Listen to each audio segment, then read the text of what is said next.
God, is it really so hard? I know they do. Say we just call it Magic Burger and wrap it up. I know. Okay. Danny, are we going? Yep. Okay. So, here's the last unit. And it's the most non-intuitive, and it's just weird, and there's just no other way to explain quantum other than the fact that, Alice, you might move a little bit, because right now you're thinking of the voice. So, to understand this, you actually need to kind of look at the historical perspective. And one thing that they tried to figure out was that how light got from the sun to the earth. Doesn't make any sense. So they didn't really even know what was the medium that existed between the sun and the earth. And so their first thought was this weird material that they called the ether. Okay? Sounds tasty. Oh, well, it just, so why they figured they needed the ether was because if you look at sound, like sound can't be transmitted through a vacuum. So if we removed all the air in this room, any number of bad things would happen. But one would be that you couldn't hear anything because of the fact that there would, I could hit the table, but there would be no vibration that would transmit that through to you. So they figured, okay, well, we can clearly see light. That means, and they thought sound would operate the same way, that there has to be something for that light to get transmitted from the sun to the earth. Okay, so they came up with this idea of the earth ether. So the weird thing about the ether is that it had all of these like weird properties. Like, as the earth traveled through it, it isn't like wind, okay? So, you're driving down the road and you put your hand out. Danny, just shut the laptops. I'm innocent. I know, thank God. Or not. So, as this earth travels through the ether, if it isn't like you're driving down the car and you roll down the window and you put your hand out and, oh, you feel the wind. Oh, okay, great, we feel this. So this ether had this unique property that it was there, but it didn't act like wind. Like the earth passed through it, but it didn't interact with it. And everybody's kind of going, that just seems kind of weird, it doesn't make much sense. But they needed a medium. So the first kind of big idea that happened came from James Clerk Maxwell. And it's Scottish.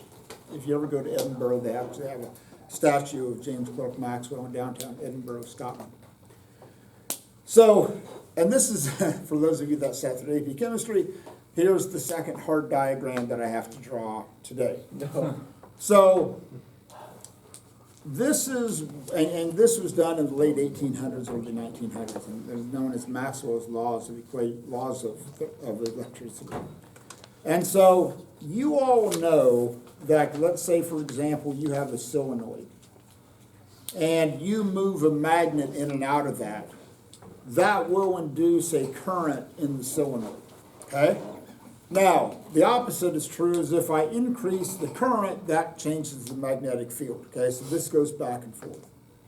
So it becomes like a thought process where you go, okay, a changing magnetic field will create an electric field, and a changing electric field will create a magnetic field.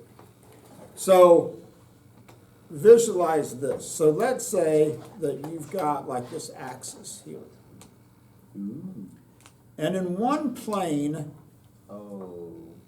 you're going to have a magnetic field, okay? So that magnetic field is existing, like say in the vertical plane of the page, okay? And it's oscillating back and forth. Okay, like a wave. All right? So that's the magnetic field. Now, at right angles to that, you're going to have the magnetic field. Okay? So that's going like this. Okay?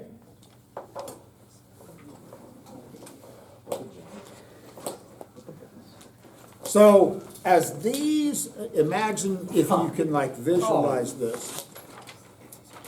These are at like right angles to each other, but they're waves. So here's the whole point, is that this is why you can have this go through a vacuum, because you have the magnetic field and then you have the electric field. This is why it's called electromagnetic radiation. So this is why this can perpetuate through a vacuum. So Maxwell comes along and says, look, you don't have to have a vacuum to transmit this. It basically becomes self-fulfilling. A changing magnetic field in one plane will induce a changing magnetic field in the other. So if you're changing one, the electric, let's say, then as that field changes, that induces a change in the magnetic field. So this is why right away it said, okay, now we don't have to worry about this annoying ether idea, because it didn't make any sense. It's like, okay, this thing has special properties. The planets move through it. It doesn't interfere with anything. It doesn't slow us down. We can't feel it like wind.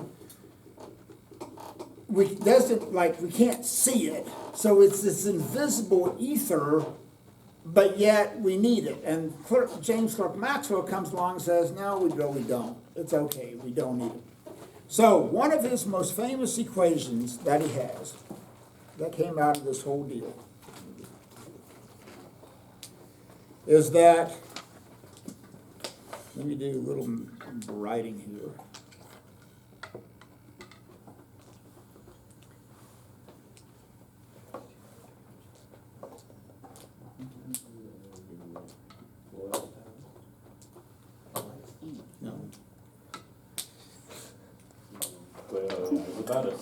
I was just, yeah. You also equals, you see magnetic field equals, but also magnetic field. Is that a minus sign? No, he's trying to. That's that is not electric. Thank you. Eclectic field. Eclectic, but also sometimes spelled with a K. Echolectic. Yeah. Usually it looks like bike.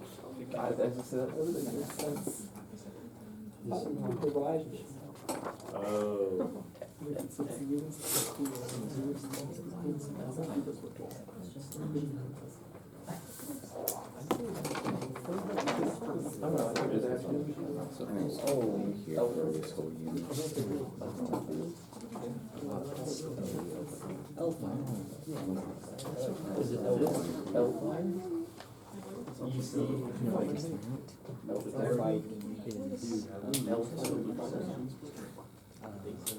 The water.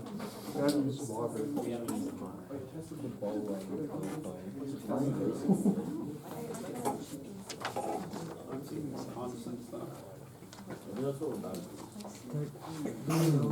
Favorite equation, one number.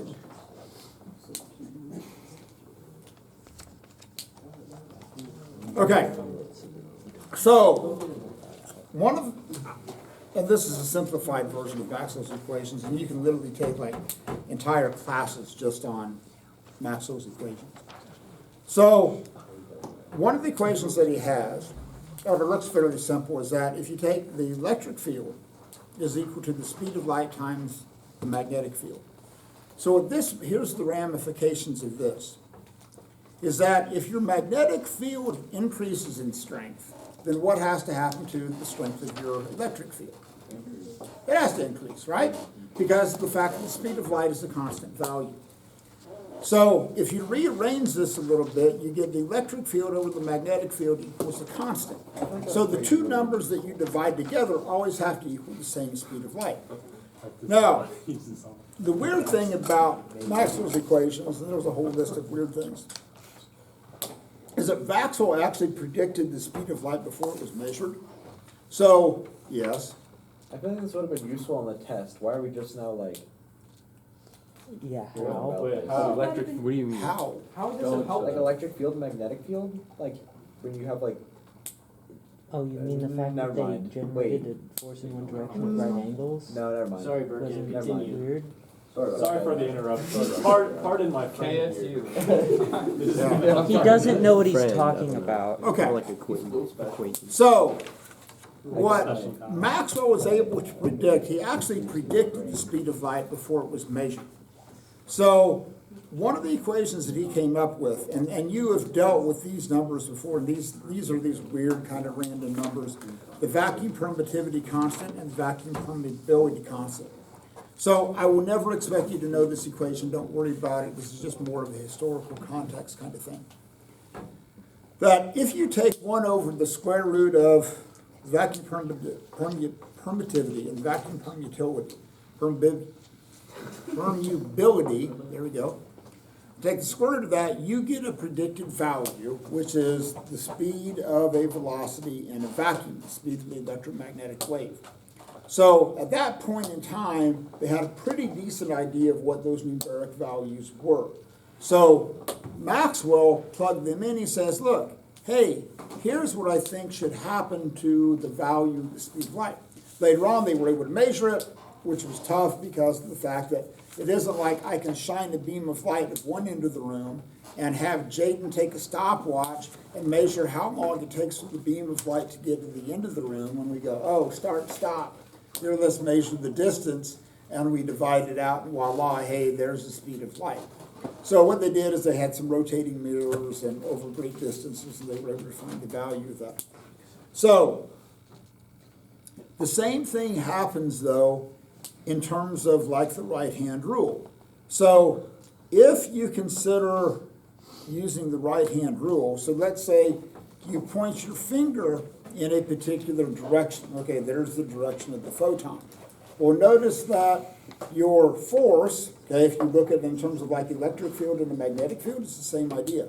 So if your finger points in one direction, that's the direction of the photon as it travels, then your electric field, which would be oscillating back and forth like this. So imagine that you're going to rotate about the axis of your finger. So as one goes back and forth, notice that the other one has to go back and forth as well. So what you're doing is you're continuously creating a disturbance as that light travels through space. One goes up, the other one goes down, so you're alternating that back and forth. So that was another clue that says, wow, okay, hey, maybe we don't need this ether and we can make this thing travel through space. All right, we're doing on time. Okay, we're good. All right, so we got some equations we've already talked about. Here's your choices. You can go old school, C equals lambda nu, or you can go lambda times frequency. So quick refresher. As the wavelength shortens, what happens to your frequency? It increases, right? So these two values are inverses of each other. As light travels through different mediums, which of those stays constant? The frequency or the wavelength? Frequency. Why? Because the energy stays the same. How do you know the energy stays the same? Huh? Let me give you a hint. If I look at Deacon's red shirt through this glass, Color doesn't change. yeah, the color doesn't change because color is determined by energy. So if you look at E equaling H nu, or H times frequency. Anybody remember what H is?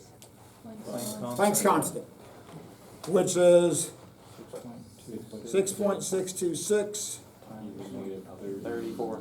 Yeah. joule seconds. Now, this gets weird in terms of how this can be handled, and I'll explain this in just a second. So if you look on this purple sheet where you have Planck's constant, and I'll show you where this comes from in just a second. So you have the traditional value, your AP physics listed as just 6.63. I don't know why, but it's 6.634 times 10 to the negative 34. Now, it also listed as 4.14 times 10 to the negative 15th electron volt seconds. Remember, electron volts is just a measure of energy, okay? Same thing as joules is, it's just measured in electron volts. So you have that number. So if you're trying to find, hey, how much energy that you have, you've got it as this. Now, you also have, and this gets a little bit weird, if you look at HC, below that they have a different line that says HC equals 1.99 times 10 to the negative 25th joule meters, which is 1,240 electron volts nanometers, which seems really, really weird. It's like, where did they just magically come up with these numbers? Here's the reason why that works. So if you combine these two equations and you go, okay, well, if I solve this for frequency, that C over lambda equals frequency. Okay, cool. So then I can rewrite this as E equaling HC over lambda. Well, the HC part of that is a fixed value. H is Planck's constant, C is the speed of light. So if you have the wavelength in meters and you want to find the energy, and remember this energy is of a single photon, okay? That's all it is. That energy is just a single photon. So if instead of multiplying 6.626 times 10 to the negative 34th times the speed of light every time, this just gets you that product. And so that's why it's got the HC equals 1.99 times 10 to the negative 25th. Yes? I'd say that the computer has spoken in terms of someone said something on that computer. That's okay. The meeting, I don't have to join it for a while. So now, you got this one, which is in electron volt nanometers. This is handy if you're trying to find the energy of a photon in electron volts, and they give you the wavelength in nanometers. That saves you converting from nanometers into meters. So this is why you have 4 different values listed for the same thing. One is just joules and electron volts. The other one takes the shortcut process of your HC. You don't have to use them. If you're a hardcore purist, like, oh, I can only use E equals H nu and joule seconds because that's what Planck came up with, hey, fine, you're a purist, great. If you want to be a little bit more efficient, you can use the other ones. So I'm just showing you that's where that comes from. Now, let's talk intensity. And remember we talked about this when we talked about sound, right? Decibels. We're going to do the same thing with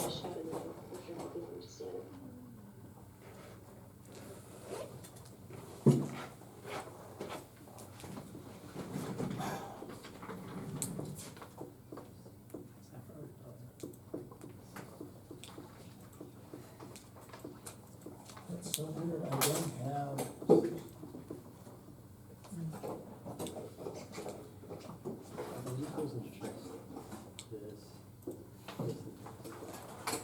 I don't have anything open. That might be what's doing it. That's probably what's stealing your webcam. What? Oh, yeah. This? This is Okay, not connected I'm to gonna do that. the old Yeah, because you have the restart. card with the doesn't. When in doubt, turn it off and turn it back on. Okay, does anybody remember what the P stands for in this equation? Power. Measured in? Watts. The area is going to be, remember, if you're talking about like a spherical shell coming out like that, that's 4 pi r squared. So if you have like a light bulb in the middle of the room or the sun in the middle of our solar system, that light is being emitted and being kicked out, and that's spread out like this. So, because you're dividing by r squared, if you double the distance, what's gonna happen to the intensity? It's gonna. Quadruple. Yeah, it's gonna be 1/4 as much because it's our square, okay? The eye. So, your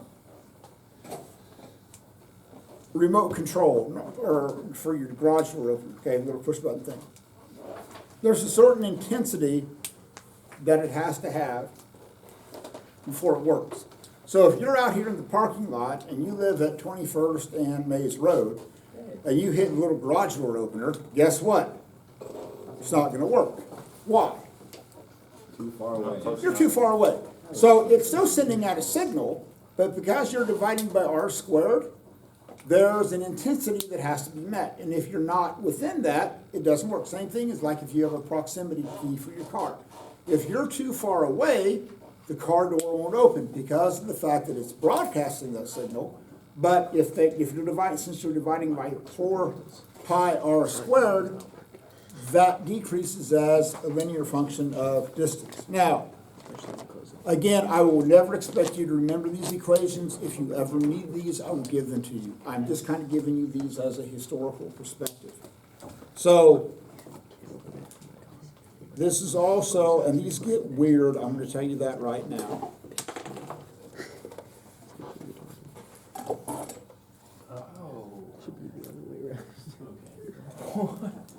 Oh, Okay. that's not thickness. Hey, two of those are functions, so. Doesn't mean they're not weird.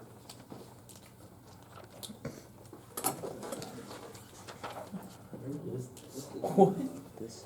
That's the vacuum. I really just like the two different kinds of E. Probably like your- What is this?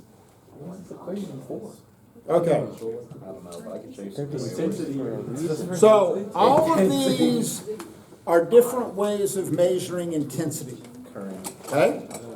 So the simplest one is just power divided by 4 pi r squared.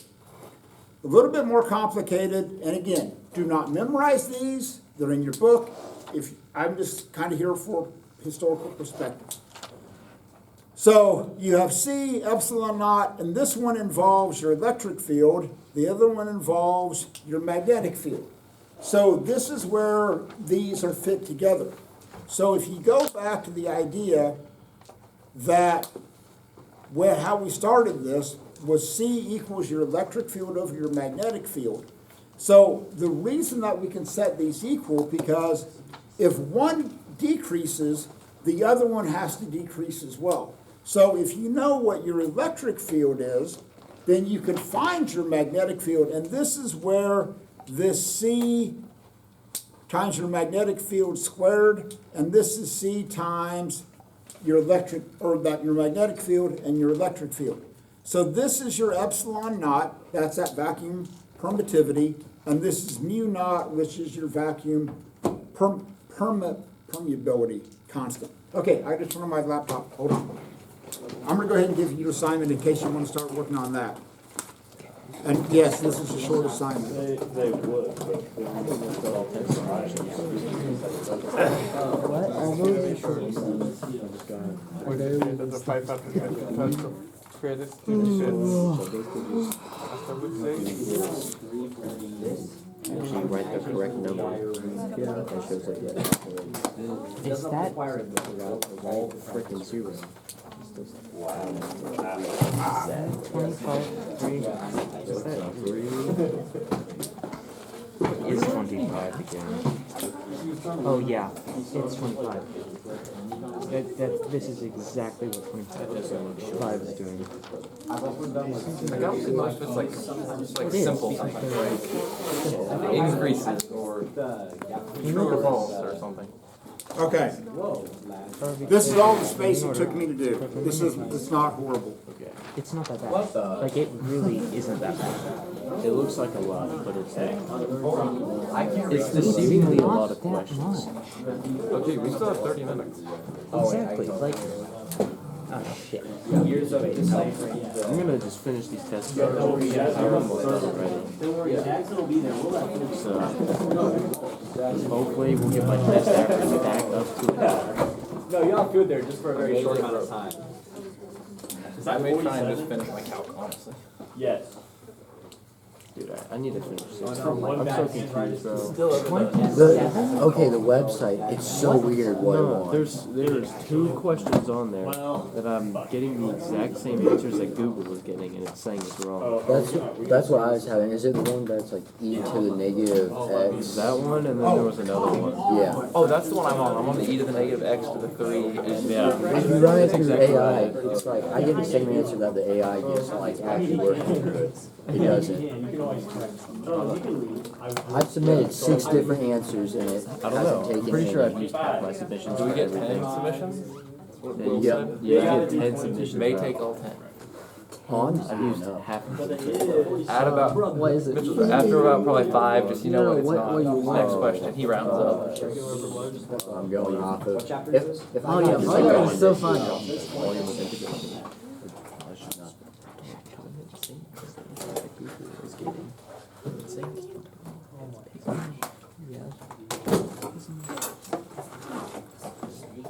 Oh yeah, I should probably.